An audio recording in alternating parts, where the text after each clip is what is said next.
Hello, hello, hello. Hello.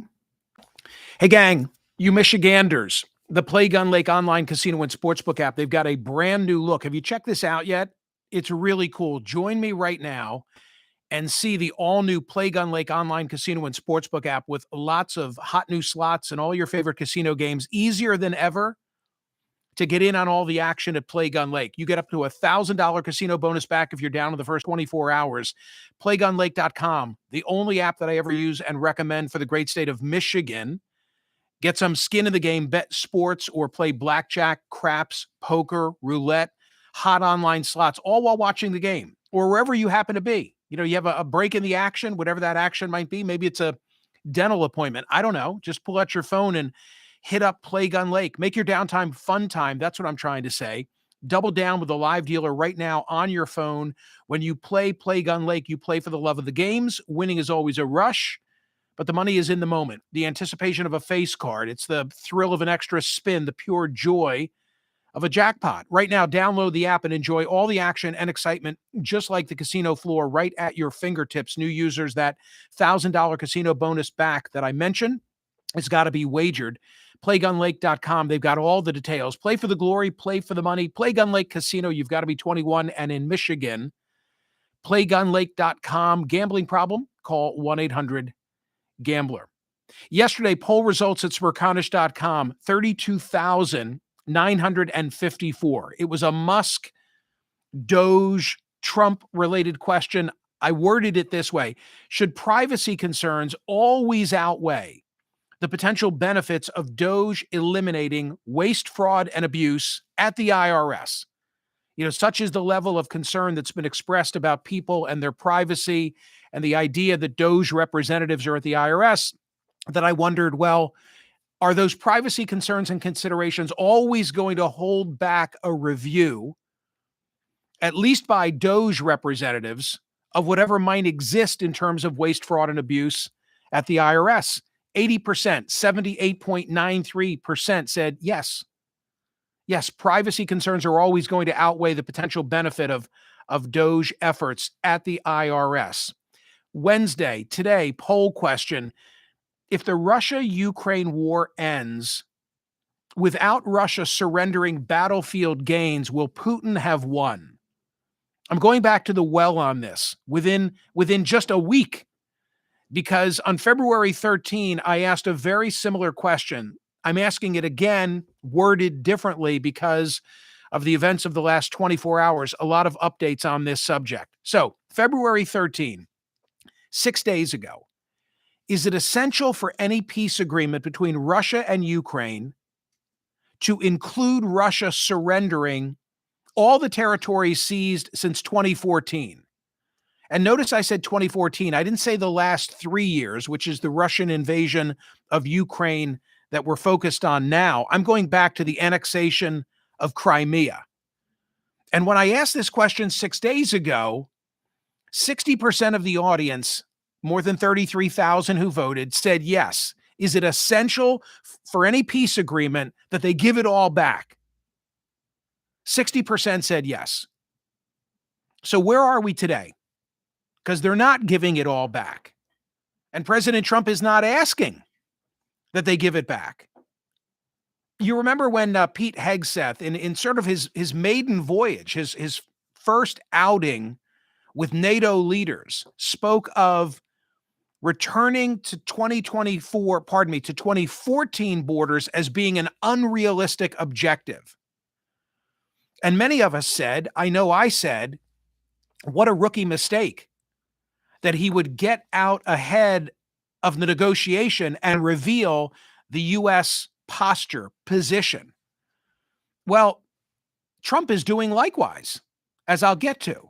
And it's not that he was making a rookie mistake. It's that the administration seemingly didn't care. They wanted people to know there would be no expectation of a return to 2014 or pre-2014 borders. Yesterday from the BBC, quote, the sight of senior Russian and American officials back around a giant negotiating table is extraordinary. For many, most of all Ukrainians, it will have been very hard to take. In Saudi Arabia, Moscow achieved something major after 3 years of an all-out war on its neighbor and isolation by the West. It was back at the top table of global diplomacy. Not only that, Russia looked for all the world like it was the one calling the shots. Even as an air raid siren continued to sound around Ukraine, that's exactly the image Moscow wants to project. This was not a defeated Russia forced to the negotiating table. It was more like the U.S. inviting the aggressor to set out its terms. You see the thread here of Hegseth initially, and then the fact that Ukraine wasn't invited to the table in Saudi Arabia, but Russia and the United States were. And I know many will say, well, it's because ultimately it's going to be the U.S. bringing its influence to bear on Ukraine. But Ukraine is getting the short shrift.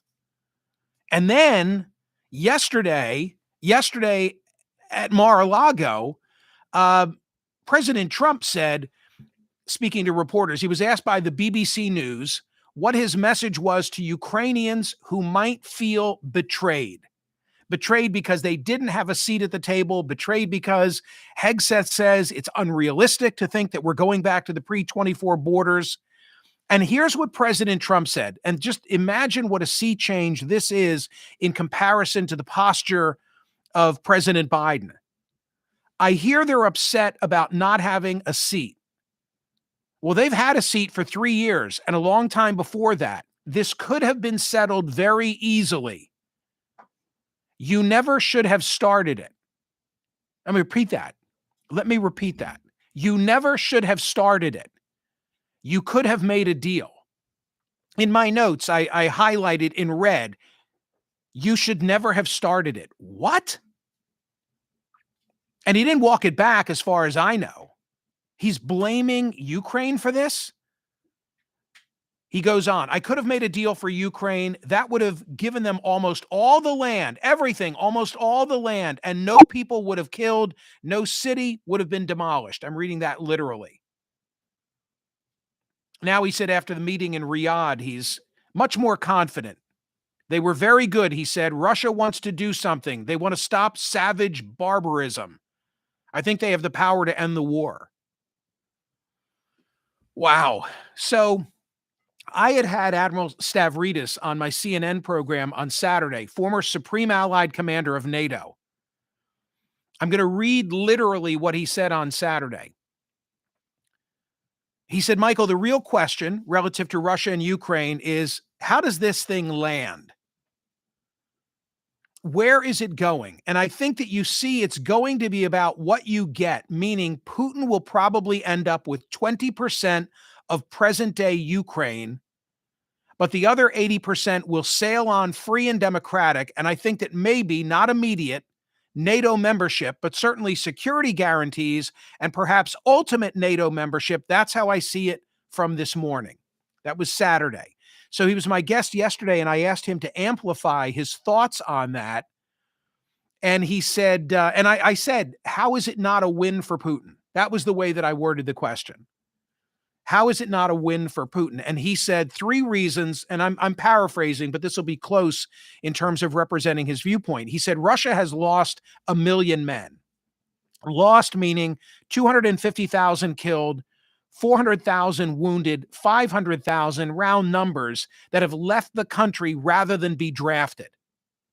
So the young male population has been decimated in Russia.